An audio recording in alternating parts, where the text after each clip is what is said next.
Hello, salut. En fait, je comptais vous faire une vidéo Ask et en Instastory, je vous ai demandé de me poser des questions. Vous savez, genre les questionnaires Instastory. Et il y a une question qui est revenue beaucoup et je me suis dit que c'était peut-être intéressant de l'aborder aujourd'hui. Et donc cette question, c'était: Charlène, comment tu fais pour être toujours aussi heureuse? Charlène, comment tu fais pour être heureuse tous les jours? Charlène, j'admire de voir comment tu peux être heureuse tous les jours. Enfin bon, vous avez compris quoi. Et vous comprendrez que la question est quand même assez importante et je me voyais pas la traiter comme ça à la va-vite dans un Ask. Donc j'ai préféré en faire toute une vidéo et je vous laisse avec la suite. Alors, on va se retrouver aujourd'hui pour une vidéo assez sérieuse, mais qui j'espère pourra vraiment vous apporter et vous donner quelques clés pour être un peu plus heureux au quotidien. Alors quand on entend ma phrase là comme ça, on se dit c'est qui elle est sérieuse, elle croit vraiment qu'avec sa petite vidéo de je ne sais combien de minutes, elle va nous apprendre ce que c'est que d'être heureux, le bonheur et tout. Alors j'ai pas la prétention de vous dire que cette vidéo ça va être la vidéo miracle qui va vous permettre d'avoir une vie incroyable et qui va résoudre tous les problèmes de votre vie, mais j'espère qu'elle aura quand même sa petite contribution et qu'elle pourra quand même apporter un petit quelque chose à votre vie et vous ouvrir les yeux sur certains sujets et à vous aider à gérer vos émotions et surtout votre vision du monde et votre positivité au quotidien, tout simplement. Maintenant que les bases sont posées, on va commencer la vidéo et j'espère vraiment qu'elle pourra vous apporter.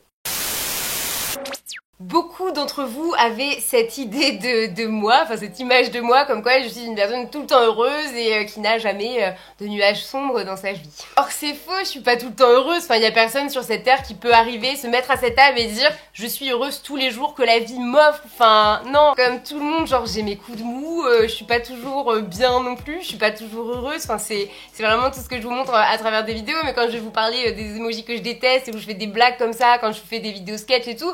bah, je vais pas pleurer quoi. On est tous humains, on est tous constitués de la même façon, que ce soit en termes de corps ou en termes de société. Enfin, je veux dire, on a tous énormément de choses qui gravitent autour de nous et qui sont pas forcément propres à nous. Par exemple, tout ce qui est relations amoureuses, tout ce qui est travail, tout ce qui est école, tout ce qui est relations avec les autres aussi, même les réseaux sociaux. Enfin, il y a énormément de choses qui gravitent autour de nous et qui font que tout ne peut pas toujours être lisse et c'est normal. Alors oui, ça m'arrive de me réveiller des fois le matin et de voir tout en noir, genre y a plus rien qui va, je déteste mon appartement, j'ai l'impression que ma vie c'est de la merde, j'ai pas réussi à gérer un contrat la veille, je me suis disputée avec quelqu'un que j'aime, je me regarde dans le miroir et je me trouve dégueulasse, enfin il y a des jours où ça ne va pas, je me trouve nulle, inutile, j'ai l'impression que tout le monde fait mieux que moi et je suis sûre que toi, là, toi qui regardes cette vidéo ou vous qui regardez cette vidéo, vous vous êtes au moins reconnu dans une de ces phases là. Et ce qu'on fait souvent à tort, c'est de se dire je suis pas bien, je suis pas heureuse, ça va pas, sans forcément en fait chercher à étudier le problème et à savoir d'où ça vient vraiment. Et c'est une erreur qu'on a l'habitude de faire parce que bah tout simplement on n'a pas le mode d'emploi de l'être humain, on n'est pas né avec en fait. On se découvre soi-même chaque jour, même à 27, 28, 29, 30, 40, 50 ans, on continuera de se découvrir. Alors attention, dans cette vidéo, je parle vraiment que des coups de mou, je ne parle pas du tout de la dépression qui est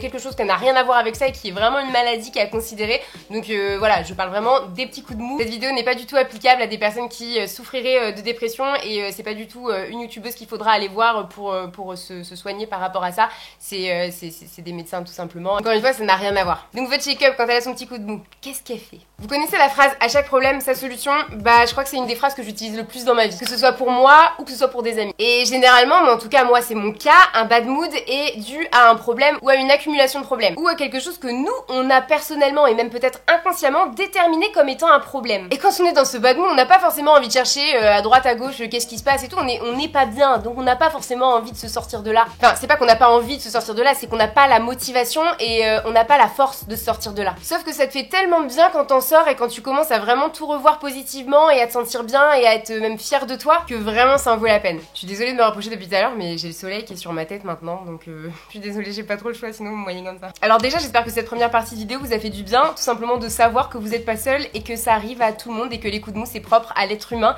et pas forcément à vous. Deuxième partie, elle fait quoi la check-up quand elle a son petit coup de mou et qu'elle a vraiment envie de s'en sortir? Comme je l'ai dit tout à l'heure, mes coups de mou sont souvent dus à l'accumulation de choses que je considère comme étant des problèmes. Et on a dit quoi dans la première partie? À chaque problème, sa solution. Donc la première chose à faire, c'est tout con, hein, mais vous allez y voir tellement plus clair après, c'est tout simplement d'identifier ses problèmes. Et quand je dis d'identifier ses problèmes, c'est pas tout simplement de se dire ah bah qu'est-ce qui va pas, alors il y a si, je me sens moche, je parle plus à machin, je suis amoureuse de machin, mais lui je sais pas ce qui... Non, parce que ça, ce que ça va faire, c'est tout simplement continuer à vous embrouiller l'esprit parce que ce sera toujours ancré dans votre tête et le problème il sera toujours à l'intérieur de vous. Ça va vous paraître tout con, on pourrait même se croire dans une vieille vidéo back to school, mais il faut absolument que vous preniez un papier, un stylo et que vous notiez chacun de vos problèmes identifiés. Faut que ça sorte de votre tête, faut pas que ça reste enfoui et que ce soit mélangé et que ça reste un mess dans votre tête, faut vraiment que ça sorte et que ce soit organisé à l'extérieur de vous, donc sur du papier, c'est la meilleure des solutions. Alors là, soit vous allez vous dire, ah bah finalement il n'y a pas tant de problèmes que ça, et ça va vous rassurer, soit vous allez avoir énormément de problèmes, et là du coup c'est pas pour ça qu'il faut désespérer, vous allez tout simplement vous mettre à la recherche des solutions à vos problèmes, et dresser la liste de toutes les choses qui vont vous permettre d'arriver à cette solution justement. Et parfois vous aurez même plusieurs solutions. Je vais vous donner un exemple là très vite fait, ça va être très succinct.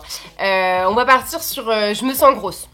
Voilà. Première solution, m'accepter. Deuxième solution, il y aurait quoi? Perdre du poids. Il y a peut-être d'autres solutions, mais là, il n'y a rien qui me vient dans l'immédiat, donc on va faire ça rapidement. Donc pour la solution numéro 1, ce serait quoi les étapes à suivre? Donc là, c'est à ce moment-là que vous dressez la liste de toutes les choses qui pourront vous permettre de vous accepter plus facilement. Donc par exemple, je sais pas,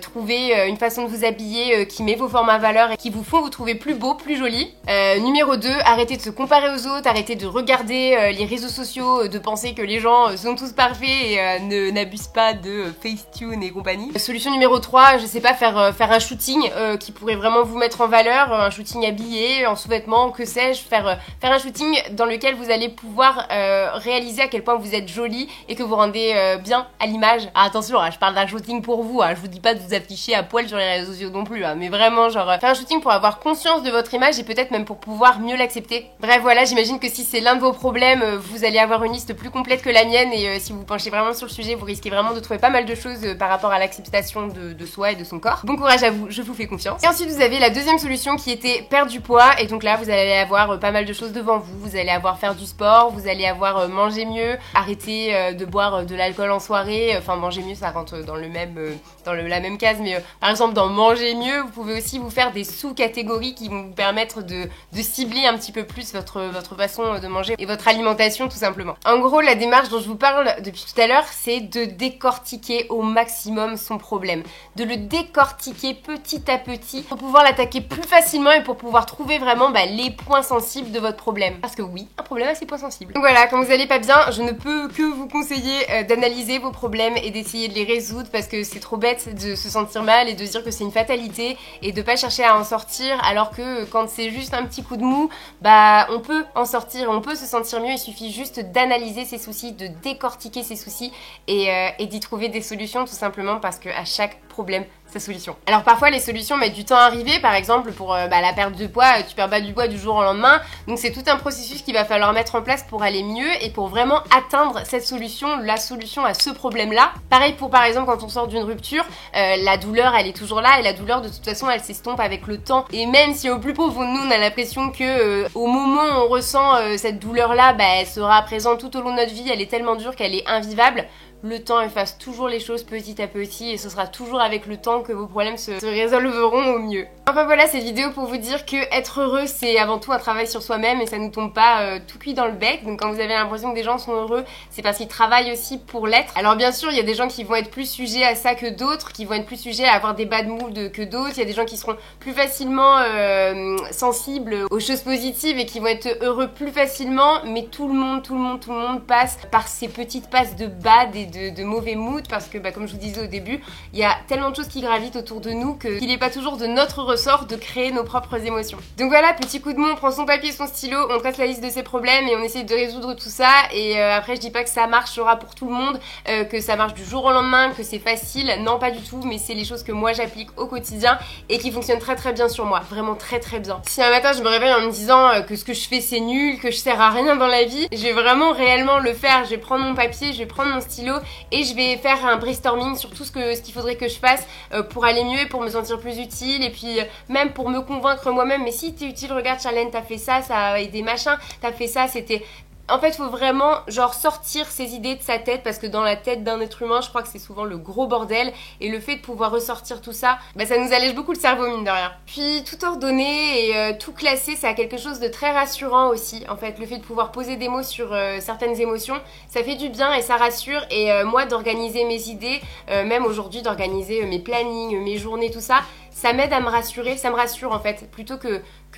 tout tout ce que j'ai envie de faire, toutes mes idées soient perdues dans la nature de mon esprit. Et puis parce qu'il en fallait un, bah le petit conseil cucu bateau, apprenez à relativiser les choses aussi. C'est aussi facile à dire, plus facile à dire qu'à faire comme on dit, mais c'est important d'apprendre à relativiser quand tout va mal, on a l'impression que tout va pas bien, d'essayer juste de voir le positif qui existe autour de vous, genre je suis pas bien, je me sens nulle, je me sens inutile, je vois mes petits chats, je vois qu'ils sont heureux, bah je me dis bah je sers à ça, au moins j'ai ça, j'ai des chats heureux autour de moi, ils sont mignons. Et y a pas que ça, c'est juste un exemple, mais il y a plein de choses autour de vous qui gravitent et auxquelles vous faites pas forcément attention chaque jour et qui sont très très positives et qui vous apportent et qui sont vraiment utiles dans votre recherche du bonheur, donc les négligez pas et parfois enlevez vos œillères et regardez ce que vous avez autour de vous, ça permet aussi de beaucoup relativiser et de se sentir beaucoup mieux. Je vais vous montrer, vous allez me prendre pour une timbrée, mais j'ai un petit carnet sur lequel je vais noter des trucs mais ultra inutiles, genre je vais l'ouvrir et je vais voir ouvre les volets, fais le lit, lave ton visage, fais un café, ouvre ton carnet positif, plein de trucs que j'ai trouvé sur Pinterest, des choses qui étaient assez inspirantes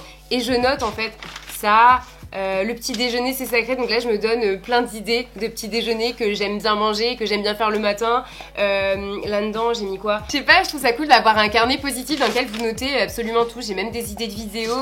je sais pas, c'est le carnet que je prends pour me réfugier un petit peu, genre me recueillir avec moi-même et sortir ce que j'ai dans ma tête et le mettre sur papier pour laisser un peu de place dans mon esprit. Mais à l'instant je me sentais extrêmement mal et je sais pas, j'avais l'impression que ma journée c'était de la merde et je me suis mise à prendre mon petit carnet et j'ai noté toutes les choses de bien qui étaient arrivées, ainsi minimes soient-elles, j'ai noté et puis c'est vrai que ça m'a donné le sourire, je me suis dit ah bah ouais en fait cette journée elle a pas servi à rien, c'était pas qu'une journée de merde et il y avait des choses positives dans cette journée quoi. Ayez un petit carnet positif si ça peut vous aider dans la vie, en tout cas moi je trouve ça cool, c'est inspirant, ça fait du bien, c'est réconfortant et ça vide l'esprit. Parce que des fois on n'ose pas trop embêter les autres avec nos problèmes et on garde beaucoup les choses pour soi, donc voilà, ce petit carnet c'est une bonne alternative pour les gens qui osent pas trop parler et qui osent pas trop dire qu'ils ne vont pas bien à leurs proches. Bien que dire qu'on n'est pas bien à ses proches de temps en temps ça peut peut-être aussi être rassurant. Parce que nos proches ils nous connaissent bien et beaucoup d'entre eux savent trouver les bons mots pour nous calmer, pour nous aider à dédramatiser les choses et à aller mieux. Donc voilà, toute cette vidéo qui n'est pas une vidéo ask mais qui a répondu à une seule question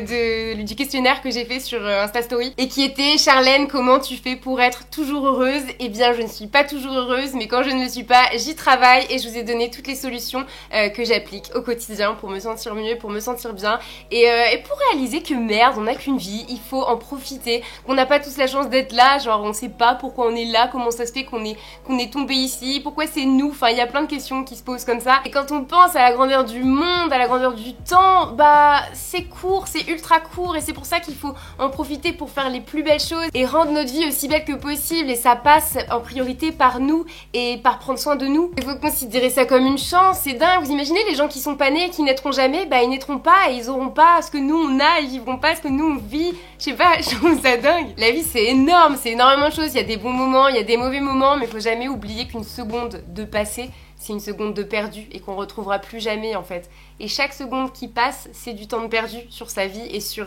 l'histoire qu'on a à créer en fait tout au long de notre vie, tout simplement. En fait, si vous comprenez le fond de ma pensée, ce que j'ai vraiment à l'intérieur de moi, est-ce que j'ai vraiment envie de vous transmettre, mais ouais, j'ai l'habitude de partir souvent dans des raisonnements un peu perchés, donc je vais peut-être m'arrêter là. En tout cas, je vous remercie d'avoir regardé la vidéo, j'espère qu'elle vous aura plu, j'espère qu'elle aura été surprenante aussi, que vous vous attendiez peut-être pas à m'avoir dans une vidéo comme ça, mais ça m'a fait du bien de vous parler tout ça, et j'espère, mais de tout mon cœur, que toutes ces personnes qui m'ont dit comment tu fais pour être heureuse, enfin qui ont besoin en fait d'avoir des conseils sur comment être plus heureux et comment se sentir bien, bah auront quand même eu mon petit message dans la tête, qu'il aura pu fleurir un petit peu, et même si vous oubliez ça dans 2 mois, que cette petite chose reste quand même dans le fin fond de votre petit esprit, et que peut-être un jour vous retomberez sur cette vidéo et vous direz ah ouais c'est vrai. C'est vrai, à chaque problème, sa solution. Je vous retiens pas plus longtemps, il va commencer à faire nuit. Je vous invite à me suivre sur les réseaux sociaux si c'est pas fait, sur ma chaîne de vlog si c'est pas fait non plus. Et puis je vous fais plein d'énormes bisous. Profitez de votre vie, elle est très importante, vous n'en avez qu'une. Et puis bah à très vite du coup pour une prochaine vidéo. Salut!